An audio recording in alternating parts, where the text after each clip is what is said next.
Welcome to our channel. Today we how to subscribe to Twilio Verify for SMS-based signup flows, beginner guide step by step clearly.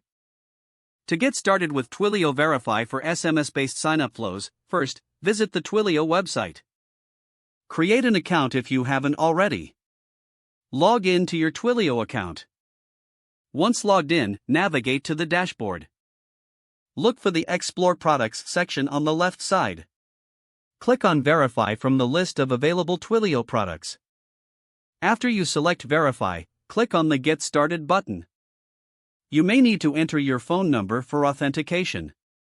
Twilio will send you a verification code via SMS. Enter the code to verify your phone number. Once verified, you'll be redirected to the Verify setup page. Select the programming language or SDK you intend to use. Follow the on-screen instructions to configure the Verify API for your project. You will need to create a new Verify service. Click on Create New Service and provide a name for your service.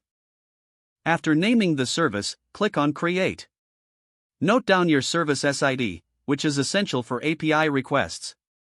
Navigate to the Settings tab to adjust any preferences. You can set parameters such as messaging templates and SMS sender numbers. Once you're ready, use the provided code samples to integrate Verify into your application. Test the SMS verification process using your development environment.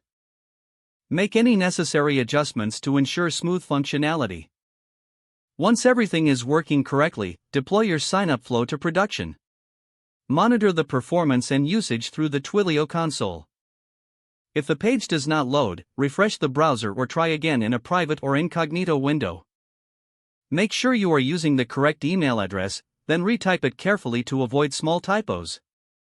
If your password is not accepted, use the reset option and create a new strong password you can remember.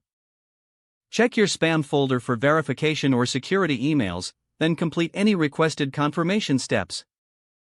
Enable two-factor authentication if available to improve account security and reduce unauthorized access risk. Don't forget to like this video and subscribe to our channel for more step-by-step tech guides.